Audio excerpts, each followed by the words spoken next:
Olá, pessoal, tudo bem com vocês? Eu sou a professora Melissa, da disciplina de Língua Portuguesa.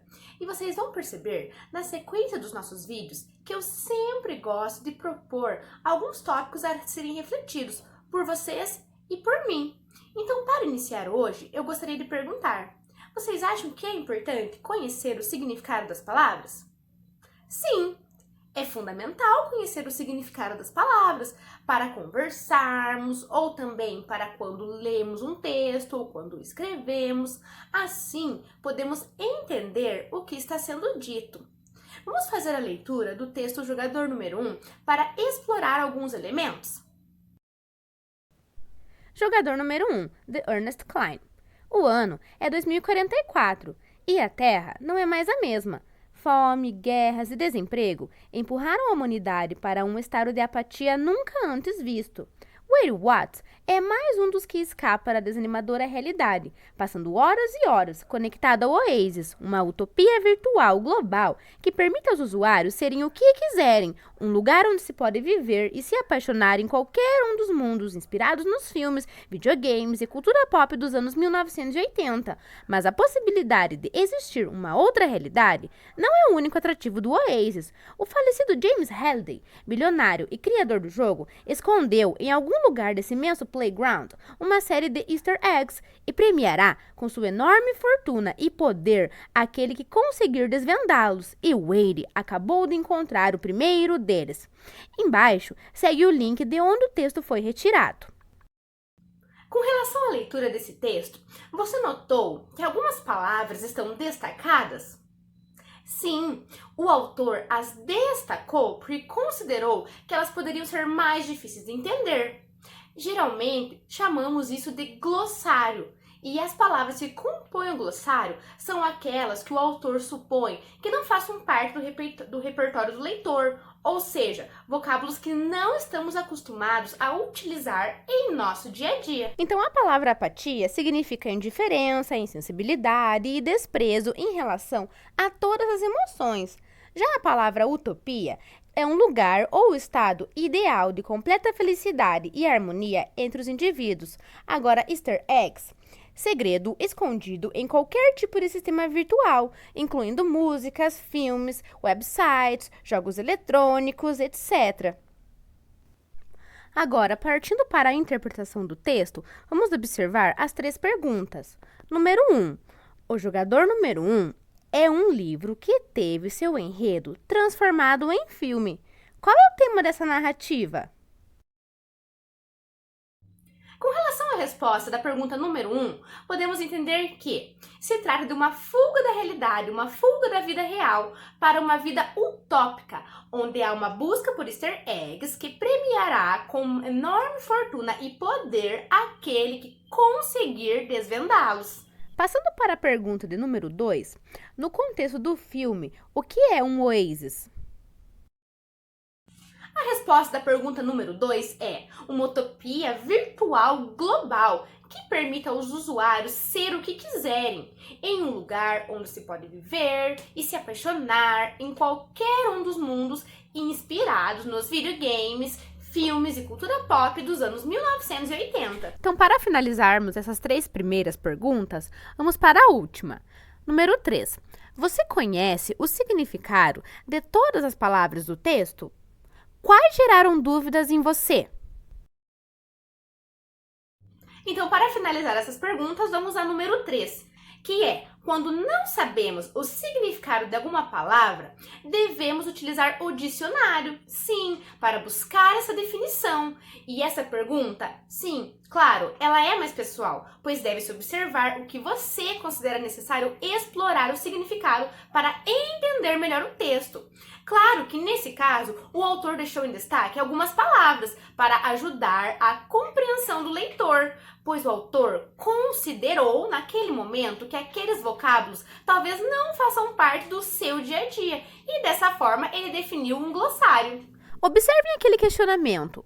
Há alguma relação entre o sentido gerado pelas palavras que formam a sigla Oasis com a palavra oásis em seu sentido original? Podemos dizer que no dicionário encontraremos a palavra oásis como sendo uma pequena região com água em meio a um deserto, por exemplo. E esse verbete também pode significar uma situação prazerosa frente a acontecimentos ruins, acontecimentos desagradáveis. Em relação à sigla que o autor expõe, cada palavra tem um significado. Então vamos lá. A primeira, simulação, refere-se à reprodução do funcionamento de um processo através do funcionamento do outro. Imersiva, que se realiza por imersão, fazer emergir, entrar, introduzir, enfim. Próxima, sensorial, relativa à sensação.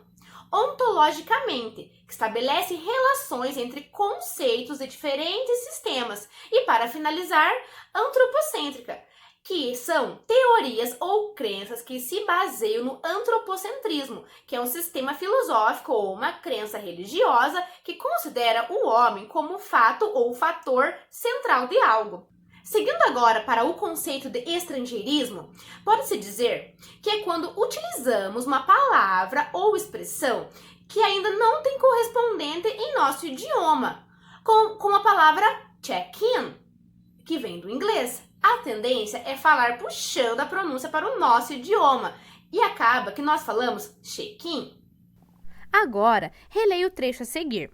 O falecido James Halliday, bilionário e criador do jogo, escondeu em algum lugar desse imenso playground uma série de easter eggs e premiará com sua enorme fortuna e poder aquele que conseguir desvendá-los. Primeira pergunta: quais das palavras do trecho são estrangeirismos? As palavras são playground e a expressão easter eggs. Pergunta número 2. Liste alguns estrangeirismos que são usados no seu dia a dia.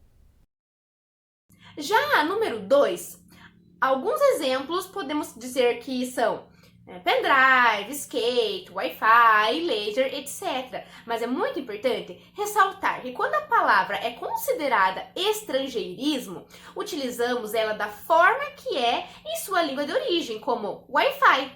Agora, o aportuguesamento é quando a grafia daquela palavra é adaptada a outro idioma, como videogame, que nós dizemos videogame.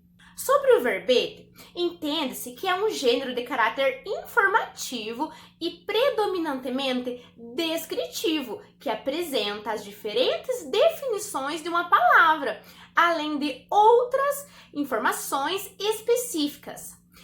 Dessa forma, o termo acepções refere-se ao significado, conforme podemos observar na imagem retirada do dicionário, onde a palavra terra tem 6 acepções. Pessoal, observem que no dicionário as palavras são organizadas pela ordem alfabética e percebam que termal está no cabeçalho. Observem ali. Por que ela está no cabeçalho? Porque termal é uma palavra guia que serve para indicar qual é o primeiro e o último verbete da página. E também serve para ajudar o leitor que está procurando um verbete. Então, por meio da comparação das palavras guia, pode-se estimar se o verbete que ele busca está antes, depois ou até mesmo naquela página.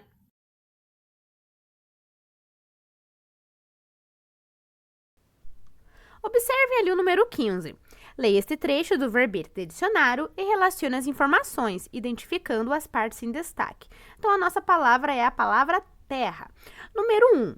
Então, isso se refere à entrada, ou seja, ao termo que estamos buscando significado. Número 2. Substantivo feminino.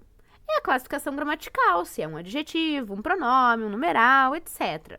Número 3. Ciências naturais. Número 3 é a área em que a acepção se enquadra. Número 4, 1, 2 e 3. Os numerais em destaque em amarelo. Então, número 4 significa o início de uma nova acepção, de um novo significado. Número 5, o planeta que habitamos, o terceiro do sistema solar, pela ordem de afastamento do Sol, o globo terrestre. Então, número 5 é a acepção, o significado em si. Número 6, veja. Número 6 é a remissiva, ou seja, quando uma coisa remete à outra. Número 7. No dia 23 de abril, o comandante deu a ordem a Nicolau Coelho para ir à terra de Bote. Então, número 7 é um exemplo.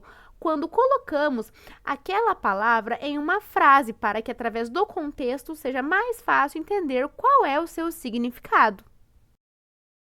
Vamos lá então! Para fixar o que aprendemos no decorrer desse vídeo, eu preparei uma atividade referente ao número 14 da página 8, lá no livro didático. E eu vou deixar o link do exercício para vocês fazerem, certo? Então, já já eu volto para realizarmos a correção. Bom estudo!